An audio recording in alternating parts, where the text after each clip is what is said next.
Good morning. Thank you for tuning in to my channel, or better yet, to our channel, because I'm here to serve you. So today, we're going to talk about communication skills training.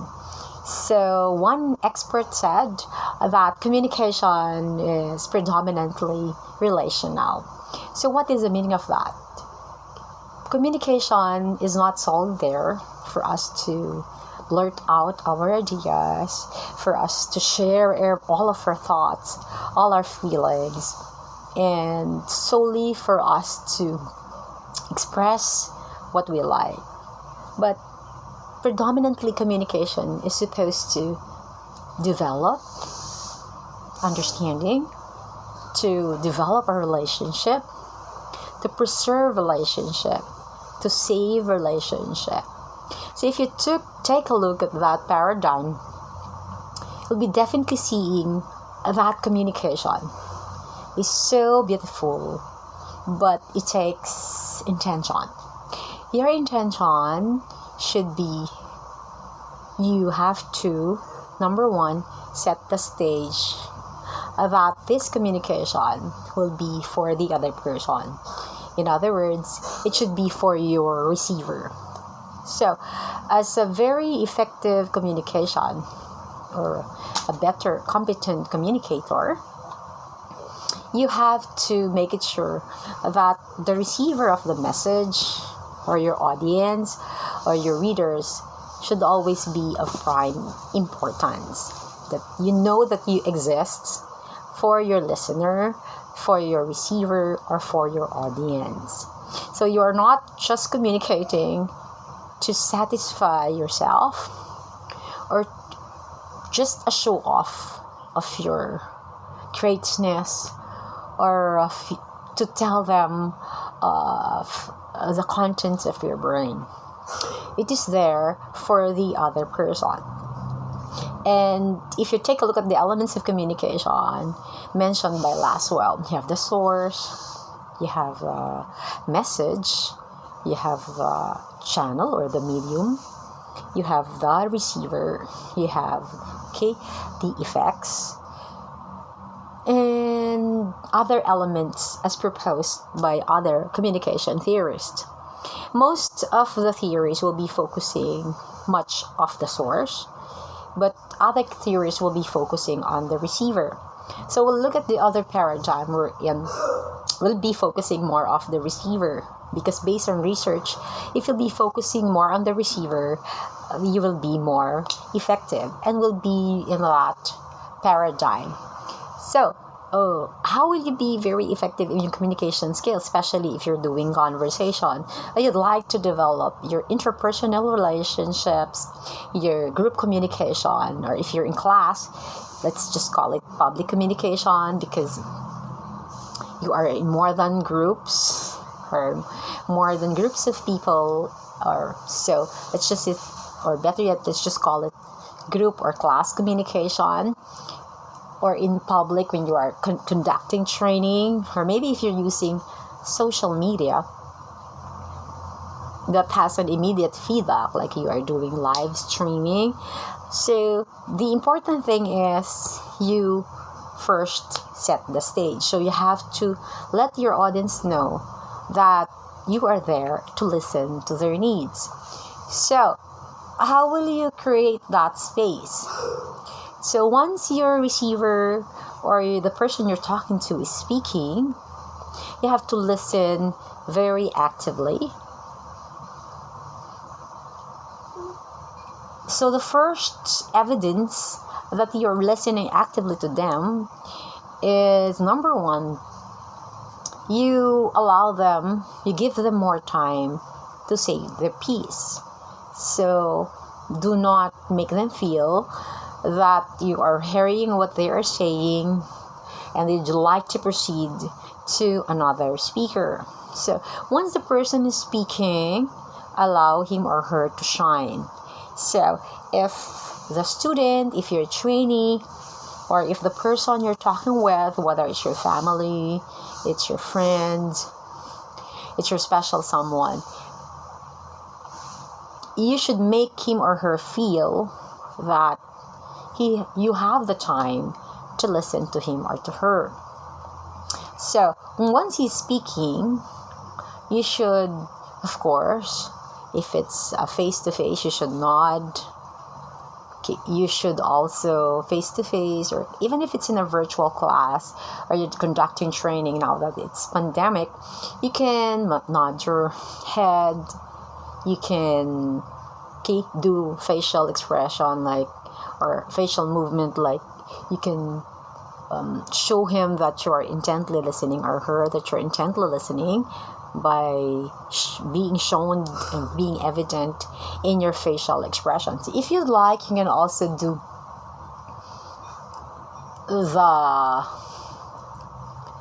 of course, your voice should be saying among other nonverbal cues. So it depends on your personality. There are a lot of nonverbal cues, specifically the facial expressions or eye contact, your movement, that will reveal that you are actively listening to the other person. So I would suggest you explore the great nonverbal cues, which I'll be doing video in the near future, on how you'll be able to show that you are keenly listening to your receiver. So what you're gonna do is, once the receiver is sharing, or the person you're talking to is sharing, you have to show him through your facial expressions, through your voice, like saying that you are literally listening. And then if he already is in the middle of the sharing, for him or her to continue, you can ask him questions or her questions, like, what happened there? What happened after that? Or you can also say, you can ad-lib, like, really? Oh, that's interesting, to make him or her share more.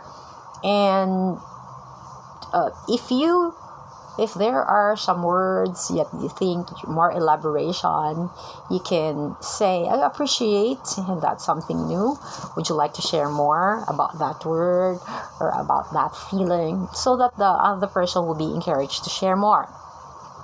And towards the end, what I'm doing in my class, for example, if the students are finished sharing their feelings, their experiences, what they had encountered, I would always, before I allow him to take his or her seat, I will be asking him, what did you realize, or what did you learn from that situation?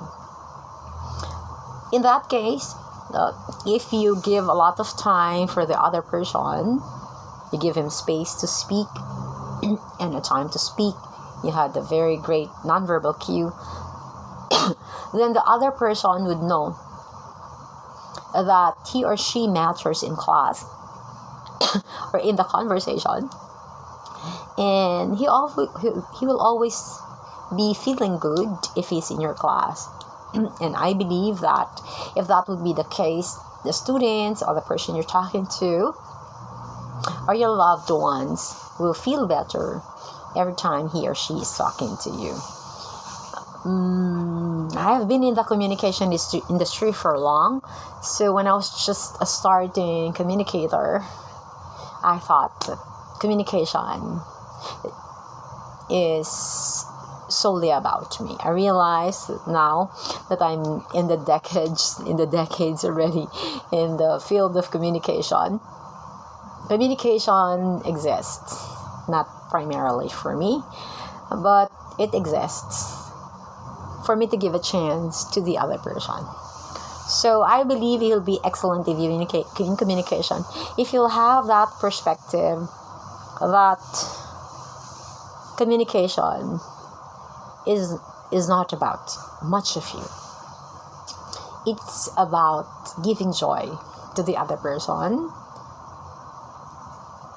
of him or her sharing his thoughts, opinions, giving him these feelings that he or she matters, that there is value and validity of his or her feelings. And once you have this perspective that communication is an opportunity for you to be unselfish, it's automatic that you'll emerge one of the greatest communicators of our time. I've realized that now that I'm of age and more mature, I realize that it is more joyful, it's more satisfying once you allow the other person to shine, then you always thinking that communication is about you. And I think that's the beauty of communication.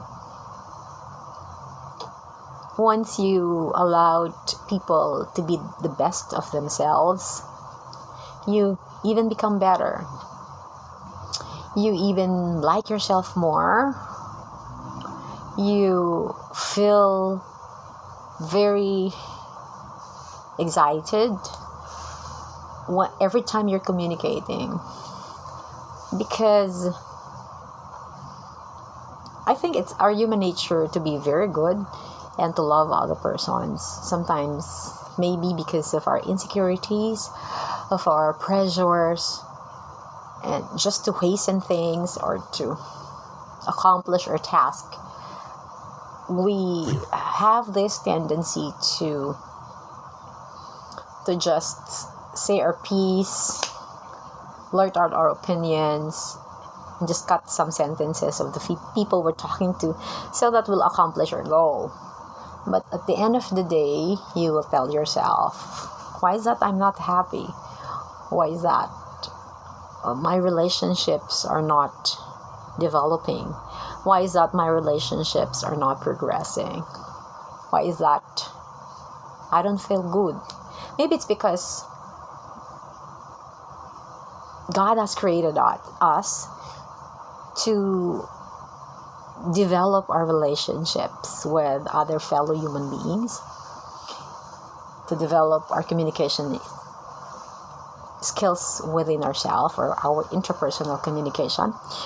And it is interdependent. If we love and allow other people to shine, to express themselves, to feel good every time they are with us, which is genuine, that genuine desires of yours to make the other person shine, I think the effect to you is automatically you develop more of your goodness, you develop more of yourself. And because of that, it's automatic that because you are praising, you are glorifying our Maker or our Savior or our Lord, it's automatic that you'll have more blessings, you'll have more opportunities, you'll have more friends, you'll have more and better intimate relationships. And I think that is something that monetary or money can buy or power can buy. So now I'm of age, I realize that I've been in this industry for decades, but I have always asserted myself. I have always used my little power to just get what I like. And I did not preserve or develop, or better yet, I have not given much opportunities to few of my students. So what I'm trying to say is that I realize now, started actually years ago, or better yet, a year ago, wherein I really exerted effort to make the other person shine every time I'm speaking or I am interpersonal group or public communication. And I realize, and I would say that the things I've learned cognitively, that communication is for me to express a lot of things about me. Oh, that's great. You have an opportunity to express your opinions, your attitude, your ideas, especially if you have good advocacy and good intention. But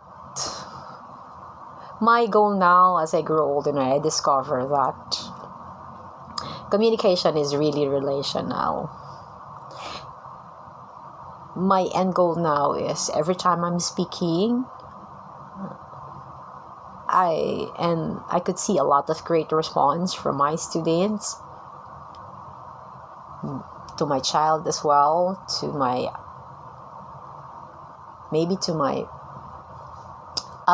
coworkers and other loved ones, and my loved ones,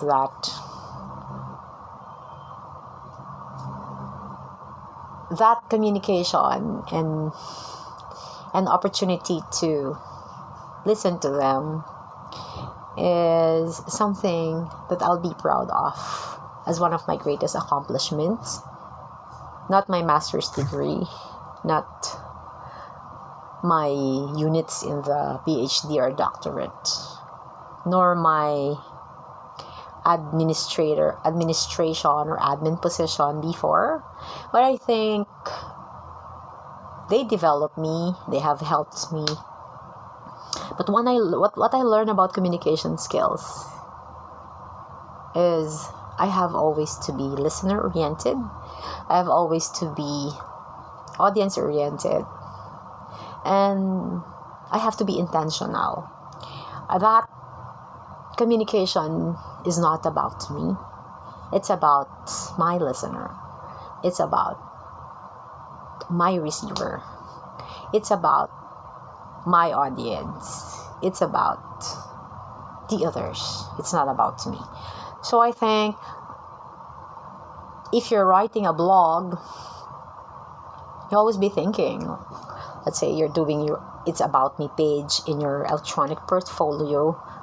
I'm telling my students, you think of the audience, you think of who your readers, who you'd like to read this About Me page. So if it's about your future employers or your future clients, then you have to tell them what you can do, what you can do for them.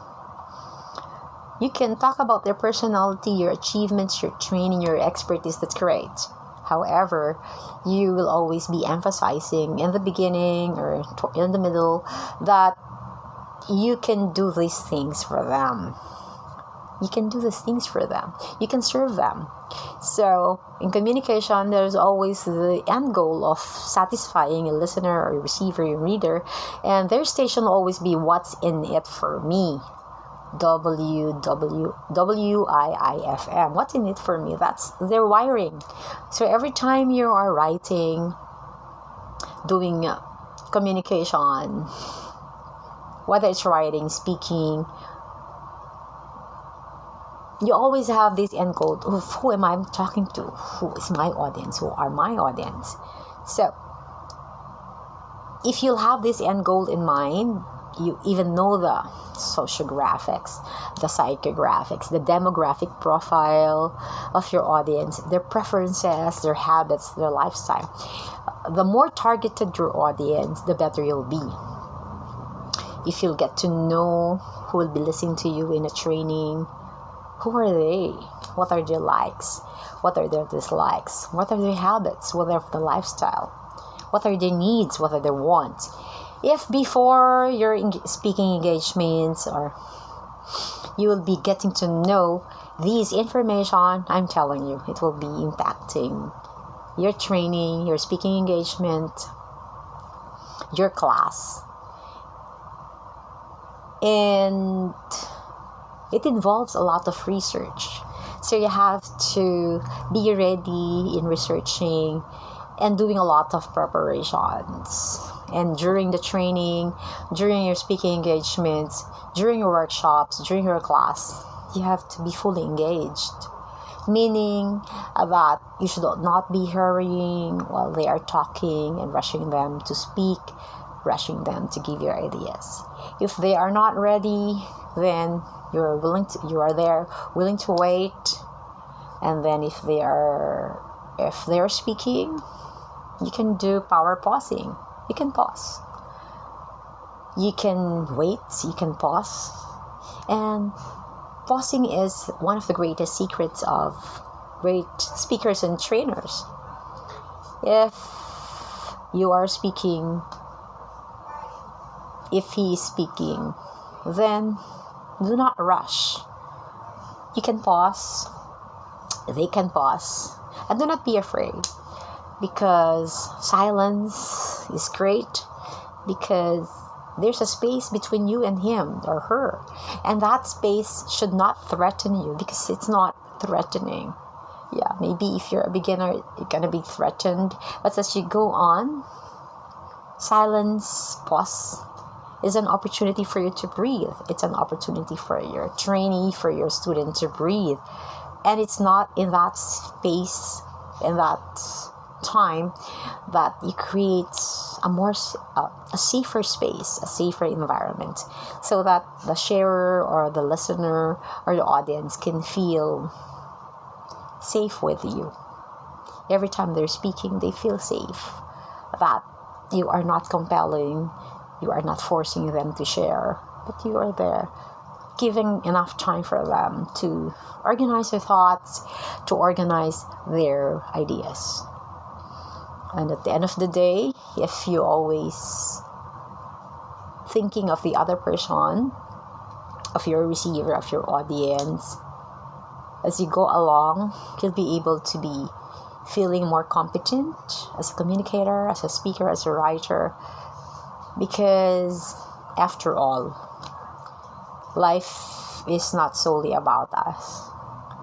It's about the opportunity to make the other feel better about themselves, an opportunity to be unselfish, an opportunity to do good for the other person, and an opportunity to build relationships so that we can make this world a better world, more compassionate world. So if you'd like video like this, I'll try to create more videos. I'll be more active in YouTube, and let's help each other become better, more competent communicator. And let's build a tribe or community in YouTube, wherein we'll try also to have this advocacy in our videos or in our engagements and comments to help each other become better communicator. But not only for our self-satisfaction, but more importantly, for the benefits of our loved ones, for the benefits of our students, of our trainees, or for the people we communicate daily. And if you'd like ideas in community like this, you might consider subscribing. And of course, if you can hit the notification, that will be of help to me. And of course, it will be also, if you can share with the people you know, that would be great. Thank you so much. I'm Baby Cynthia Didal. I'm one of the professors in one of the technology-related schools in the Philippines, and specifically in the metropolis or in the NCR. And I would like to grow with you. So thank you so much. If you'd like to email me, my email address is cinch, that is C or Charlie, Y, Yankee, N, Nancy, okay, C also as Charlie and Hotel, that's CYNCH, cinch, 05, cinch, rather, my apologies, cinch Didal, CYNCHDIDAL, cinch Didal, which is my surname, 05 at gmail.com. Let me repeat, if you'd like to email me and to connect with me, you can email me at cinchididal05@gmail.com. I would like to hear from you, and thank you so much. If you can give me feedback of what are the communicated related topics that you'd like me to talk about, that would be appreciated. Thank you so much. May God bless us all, and may we make great impact for our community and for our society. May God bless us all, and of course, may God bless you.